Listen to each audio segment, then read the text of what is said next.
Hi friends, ఎట్లున్నారు మీరందరూ? బాగున్నారా? నేను కూడా బాగున్నానండి. ప్రస్తుతం అయితే ఇప్పుడు బాగలేను, ఎందుకంటే తలనొప్పి బాగా తలనొస్తుంది. అది కూడా సగం పక్క తలనొస్తున్నది. నిన్న హైదరాబాద్ పోయినాం కదా మేము. జర్నీలా గాలికి చల్లగాలికి అటు ఇటు తిరగడం వల్ల, నిద్ర లేకపోవడం వల్ల సగం తలనొప్పి లేచింది నాకు హాస్పిటల్ పోయి ట్యాబ్లెట్లు వేసుకోవడం అస్సలు నచ్చదు. ఇంజక్షన్ అయితే అస్సలు నచ్చదు, భయం అవుతుంది. అందుకోసమే ఇంట్లోనే తలనొప్పి తొందరగా తగ్గడానికి ఒక చిట్కున్నాను నా దగ్గర. ఇది మా మమ్మీ చేసేది నాకు ఎప్పుడు వచ్చినా. ఇన్ని రోజులలో ఎప్పుడు రాలే తలనొప్పి, మళ్ళీ ఇప్పుడు వచ్చింది.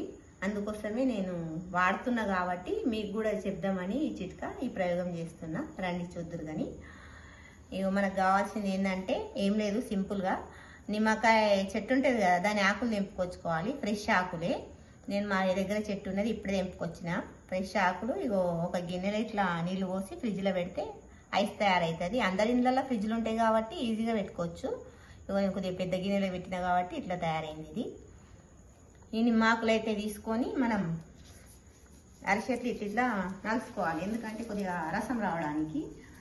ఇలా అంటే జస్ట్ ఒక ఇట్లా 2 నిమిషాలు నలిసి, మనకి ఇటుపక్క తలని వస్తున్నది అనుకోండి, ఈ ముక్కు రంధ్రం మూసి ఈ ముక్కు నుంచి వాసన చూడాలి. ఒకవేళ ఈ పక్క తలని వస్తుంది అనుకోండి, ఈ ముక్కు రంధ్రం మూసి ఈ ముక్కు రంధ్రం నుంచి వాసన వెళ్దాలి. నిమ్మకాయ ఆకు వాసన తీసుకోవాలి. నాకు ఇటు పక్కన వస్తుంది కాబట్టి ఇటు పక్కకి ఇప్పుడు తీస్తున్నా. చూడండి,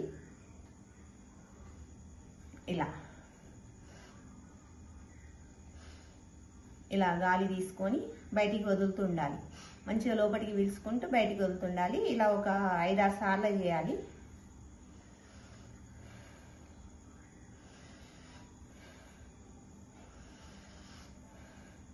ఇలా చేసిన తర్వాత ఈ ఐస్ ఉంది కదా, ఈ మన బొటన వేళ్ళు ఉంటాయి కదా, కుడి చేతి ఎడమ చేతి బొటన వేళ్ళు, ఇలా 2 బొటన వేళ్ళతోటి ఐస్ మీద ఇలా రుద్దాలి ఒక 2 నిమిషాలు.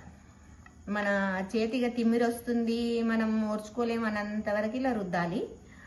2 చేతులు ఒకసారి రుద్దినా పర్వాలేదు, కానీ ఇది ఐస్ అటు ఇటు కదులుతుంది కాబట్టి ఒక చేతితోటి పట్టుకొని ఒక ఏళ్ళతోటే రుద్దుతున్నా నేను. మన ఈ వేలు మనం ఇలా ఇటు ఒకసారి రైట్ డైరెక్షన్లో రుద్దాలి, ఒకసారి లెఫ్ట్ డైరెక్షన్లో రుద్దాలి. ఇలా వేలు తిమ్మిరి వచ్చే వరకు రుద్దాలి. ఇలా తిమ్మిరి రావడం స్టార్ట్ కాగానే ఆపేయాలి. మళ్ళీ నెక్స్ట్ ఈ వేలు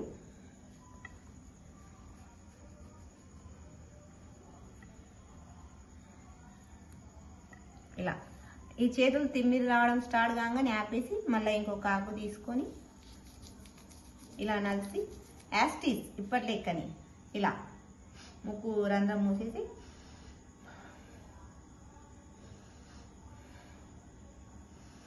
ఇలా చేయాలి. ఇలా చేయడం వల్ల ఒక 2-3 టైమ్స్ చేస్తే ఆటోమేటిక్గా తలనొప్పి తగ్గిపోతుంది. నేను ఇలా స్మెల్ చూసడం ద్వారానే నాకు కొద్దిగా రిలాక్స్ అనిపిస్తున్నది. మీరు కూడా ట్రై చేసి చూడండి, తలనొప్పి తగ్గుతుంది. మీకు కూడా హాస్పిటల్ వెళ్ళాల్సిన పని ఉండదు. మళ్ళీ అంటే ఊరికే ట్యాబ్లెట్లు వాడితే కూడా హెల్త్కి మంచిది కాదు, కిడ్నీల మీద ఎఫెక్ట్ అవుతుంది. అందుకోసమే ఈ చిట్కా ప్రయోగం చేయండి. సగం తలనొప్పి ఉన్న వాళ్ళకైతే తొందరగా తగ్గుతుంది ఫ్రెండ్స్. తప్పకుండా యూజ్ చేసి చూడండి, మీకు కూడా ప్రయోజనం ఉంటుంది. సరే, ఉంటా మరి. బాయ్. నా వీడియో నచ్చితే లైక్ అండ్ షేర్, సబ్స్క్రైబ్ చేసుకోండి.